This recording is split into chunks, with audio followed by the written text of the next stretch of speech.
everyone, Sawubona, Dumelang, Dimacheroni, Ra Locha. Welcome back to VTC Africa Developments, where your home is our pleasure. This is episode 3 of the Did You Know podcast, brought to you by VTC Africa Developments. My name is Kay Lamini, and I'm your host.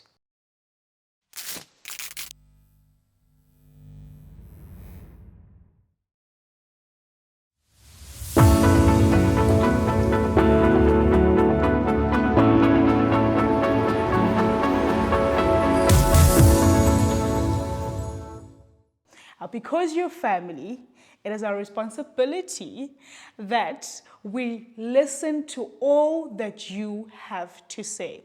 And we have listened. For this reason, we have brought back the bond originator, Andrea Underwood, who will educate us more on your questions about entrepreneurship, self-employment, commission, taxes, etc. Andrea from Multinet, welcome. Thank you so much. Thank you so much for availing yourself. Oh, thanks. Thanks for having me back. Thank you. You look good. Thank you. As always. You too. Thanks. I try. I try. So, Andrea, we've had and we're seeing a significant increase of people taking bold decisions to, go out there and be entrepreneurs and be self-employed. For the sake of the advancement of our economy, we do need more entrepreneurs. So talk to me and take me through some of the requirements that the bank looks at if you are self-employed and you want to purchase a property or properties, because it's entrepreneurs and they are. Yeah, a big deal. Yeah. All right, so being a self-employed individual, obviously you are responsible for generating your own income. It's not like you are reliant on an employer who will be able to pay you a fixed amount of salary every single month, where it's a guaranteed amount, but you are responsible for your income. Therefore, the type of risk associated to an applicant like that is a lot different to the bank. Okay. Now, even though you and your business are one and the same, the banks view you as two separate legal entities. Therefore, the directors would have to qualify in their own right as well. What that essentially means is the salary that you are drawing from your business needs to be enough to be able to cover your bond repayment and your contractual debt, due to the fact that you will be signing surety for that bond. So a lot of people think that, okay, well, I don't have to draw a salary from my business. I don't have to have an income because I'm buying in the name of the company. Sure. That doesn't matter. The banks still require the directors to be able to qualify in their own right. Okay. So that is something we talk to the customers about when they do come to us. And so we see in their annual financials what their setup is, and then we'll advise them from there. Sure, people use Google a lot. I do as well. Yeah. And I've seen there was a comment there about bank statements for a year or 12 months. So you can so the bank can see whether you would qualify for that. So what are the specific requirements, the documentation that are needed from that entrepreneur that wants to buy a property? And in the same breath, you talk to me about, what the banks would look at and independent contractors. Is that not the same as someone being self-employed, or is that a different note on its own? Yeah, so immediately when the banks look at documents for a self-employed individual, they usually require that you have, for instance, if it's a trading entity, that you have been trading for the last 2 years. So they want to be able to see 2-year consecutive annual financial statements, with your up-to-date management accounts, your RTA 34s. They could call for either the business or the personal, so you must be able to have both of them readily available. So your taxes would need to be paid if you've got a business. Even if you're not doing it through a business, personal capacity, taxes would need to be paid. Okay. And then as well, all your directors' information, such as your bank statements, your proof of income, auditor's letter, IDs, our application forms, then as well the bank's, business bank statements and stuff like that. When it comes to an independent contractor, they are considered self-employed due to the fact that they would have to pay, they are essentially responsible for paying their own taxes. So usually with an independent contractor, they would be hired by a company, which they have an employment contract with, and then every month they invoice the company Sure. Now, that is what the banks usually want to see, is that have you been paying your taxes for the additional income that you've been receiving? Because remember, now you have to pay your own taxes. Sure. So the banks would want to see those invoices, that employment contract, and your ITA 34s. Okay. But if there, for instance, is no invoices that you are giving, usually the banks then require signed and dated annual financial statements, to where we must be able to see your director's remuneration under your detailed income statement. I think also a lot of, it's like my opinion, but a lot of people are a bit reluctant to, taking that first step is to buying property independently, without a salary. And people have argued also that banks would rather prefer giving someone that is employed and they can see a pay slip and they actually see like consistent tracking of the salary coming in. How would you actually encourage, self-employed people to actually take that step, to say it's actually possible and it's equal? So it's not based on what someone that is on a full-time basis can offer, whatever the case may be. So how would you encourage someone to buy a property at VTC? But how would you encourage someone that is self-employed to actually go for it? Yeah. As long as your paperwork is in order. Sure. So you need to ensure that you speak to your accounting officer, or if you've got an auditor, speak to your auditor, make sure that your annual financials are up to date, your management accounts are up to date, that your taxes are paid, you are drawing a salary from your business.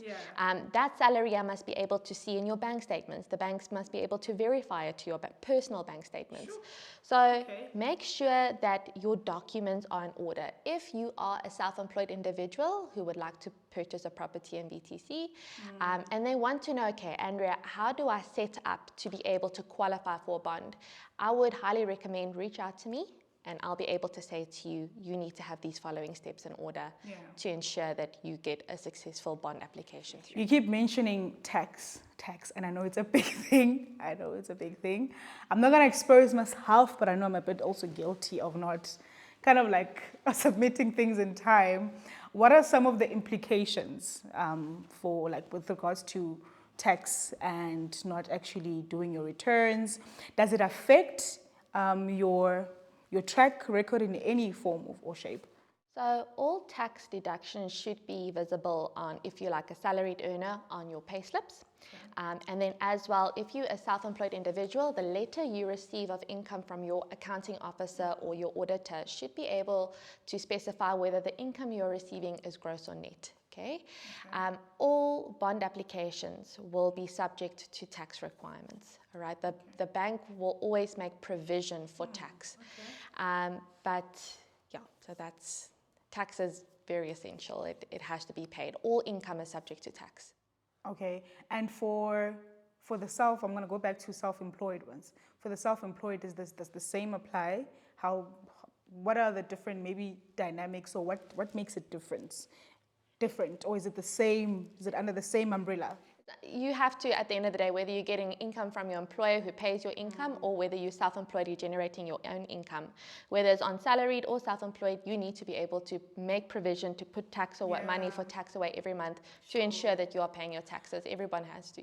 I think also because entrepreneurs are always just so busy because, they're trying to make partnerships and they're trying to, grow their businesses. I think it's also important to ensure that there's someone that does those returns for them before it actually bites them. Because I think I would also be a bit maybe slow on that end, because I'm just trying to get so much business. I'm trying to grow this little baby of mine. So I think on that note, I think it is important that also if you are self-employed, you're an entrepreneur, I think it's really advisable for you to get someone to do those returns for you, so that in future, when you finally purchase that property, you don't have any kind of implications. Because a lot of people wait up until they are doing a bond application, or where it's a requirement, and then all of a sudden they're awake and like, okay, I need to get this in order, I need to get that in order. But when it's your financial year end, reach out to your accounting officer.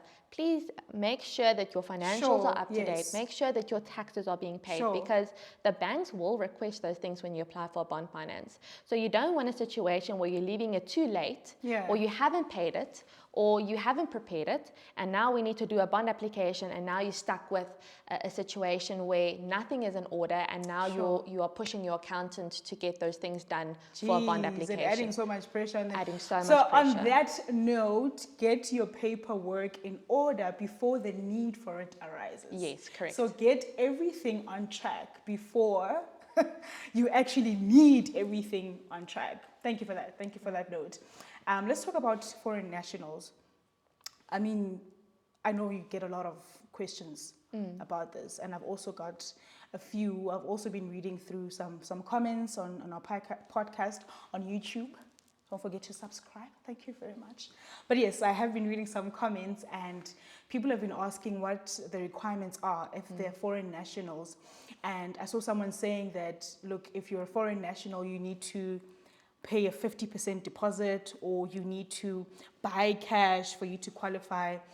Please just take us out of the darkness and give us some light. There's actually a difference between being a foreign national and a non-resident. Oh, okay. Okay, so being a foreign national means that you are not a South African resident or citizen, and you are currently living and working here in South Africa. All right, you've got a valid work permit that authorizes you to work in South Africa. Okay, that is a foreign national meaning.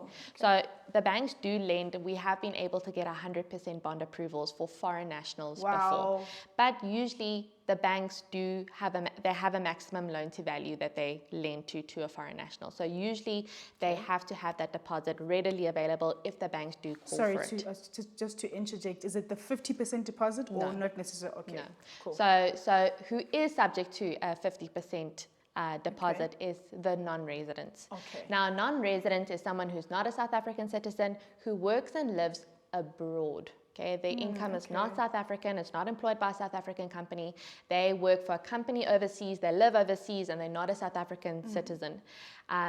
Usually, if they want to apply for a bond application, they are subject to exchange control, which means that only 50% of the purchase price will be approved, and the other 50% would have to come from in a form of a deposit from their abroad account into the South African's attorney's trust account here in South Africa.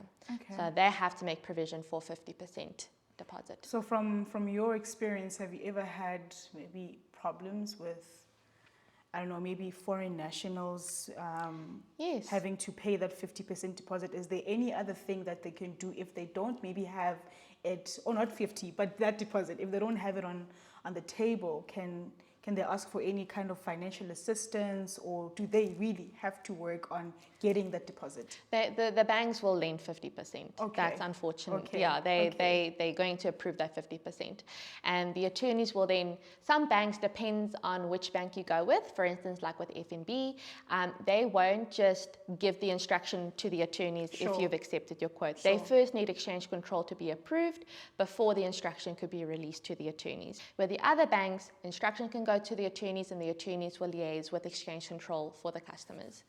So exchange control, unfortunately, there's no getting out of it. You can't have. They even have it as conditions within their quotes. Okay, but like on the same breath about like foreign nationals, right? I'm just curious now, and I'm sure people are curious as well. Would you advise someone, I'm being biased, I know, to rather buy property cash and not via, like a bank and all? I think it really depends on your circumstance. I feel that if you are financially fit. Financially fit. I would definitely. It depends on your circumstance. If you can purchase it cash, why not? Okay. But if you want to go through the bond application route, that is the requirements that the banks will ask. So, I mean, as long as you have that deposit if you're a foreign national, or that deposit if you're a non-resident, the banks will request for it. Okay. In the same breath, I mean, people are in the mindset of wealth creation. There's a woman that has created this trust for years. The daughter just turned 18 years, and they're like, okay, this is how far I've come. This is wealth, this is what I've managed to really work off and get for you.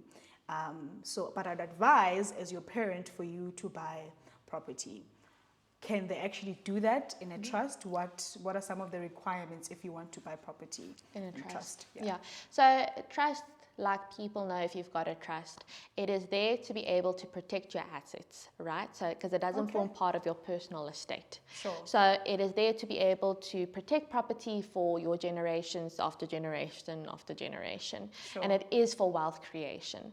But for a trust, usually the banks, whether it's a trading or non-trading, usually the banks require that there be financial statements.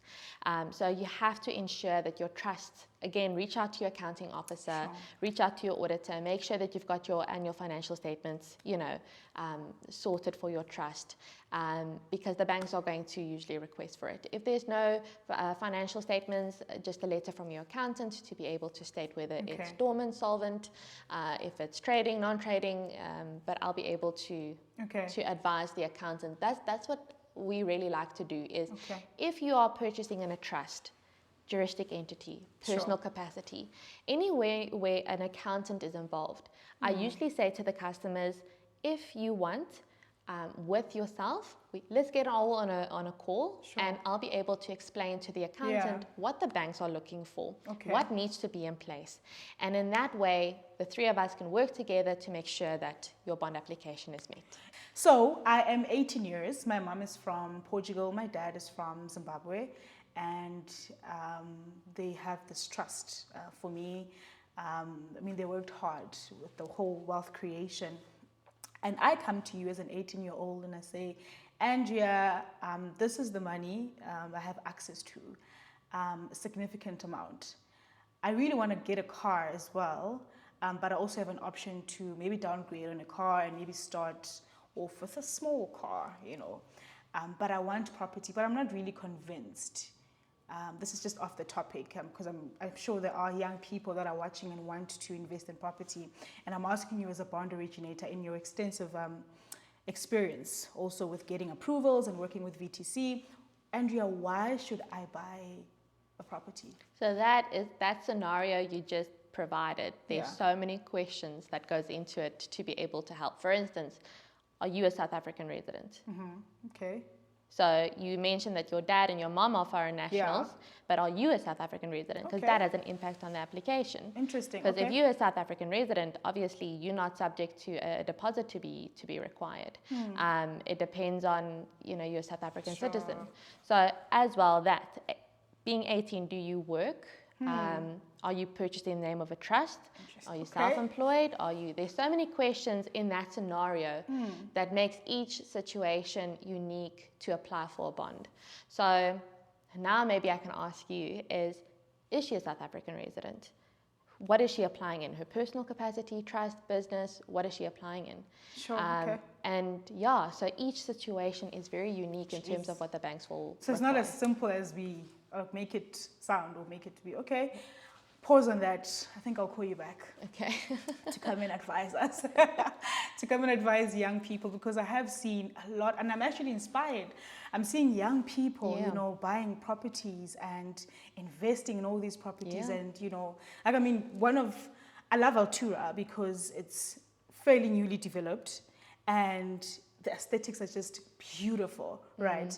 And I just see a young person who's quite privileged, from a privileged background as well, to buy it and actually turn it to an Airbnb. And for someone that is not quite privileged, nothing is impossible. You can actually do it. There are people that have really worked hard to get where they are, and there are people that got wealth creation off, and they're living off that. But there are people that are fighting. And to see young people actually fighting to get, property investment and all of those things, it's really, really inspiring. On that note, guys, I think you should come to Altura and just have a look. If you're young, I don't know, but I'm being biased about young people, but you don't have to be young, but just come through to Altura and just see how beautiful it is. I'm actually looking at the views, really, really stunning, guys, and I think you'd actually make a proper return on investment. Financial fitness. There is a lot of youngsters who are purchasing properties, and a lot of youngsters are so scared of doing properties because they hear these terms of, nah, I have to make sure I have a really good credit score. I Jeez, have to make man. sure that I have this in order, that in order. Even though your documents would have to be in order, because remember, we need to be able to verify. Yeah. It has to be, like we said in our previous podcast, there has to be sustainability, there has to be credibility, there must be affordability, there must be a lot of aspects in place. But the banks love young professionals. Sure. Okay. They do. And the thing is as long as we are able to show the bank your paperwork is in order, there's no risk to the banks, your credit score is building, and you are able, a lot of young applicants have been able to get bonds. Young, if you like 35, you're still considered young, right? Yeah, definitely. Young adult. Definitely. Thank you so much for coming through. Thank you so much. It's always just so great to receive information from you, and I think I can tell people to, encourage them on the camera to contact you if they're, looking at these developments and they're thinking, probably might not qualify, and they don't realize that they actually do qualify. You could very much so. Yeah, you could Tell qualify. them to come through and call you. Yeah. Are you on social media? How can they contact you? How can they reach you? So you are able to reach any of the sales executives here in VTC, and they'll put you directly in contact with me. Or you can call into Multinet Home Loans and ask for Andrea, and I'll be able to advise you from there. Okay, cool. Thank you so much. This is episode 3 of the Did You Know podcast. I think I gave you a reason to spread the word. This was super informative. I myself am challenged to go like young again and maybe 25. I don't know how, and be a young professional and qualify for the property. So thank you so much, guys. Please don't forget to like and share this. My name is Kay Lamini, and I'll see you guys again soonest. Bye. Say bye. That's how you say bye. Okay. Bye. Bye.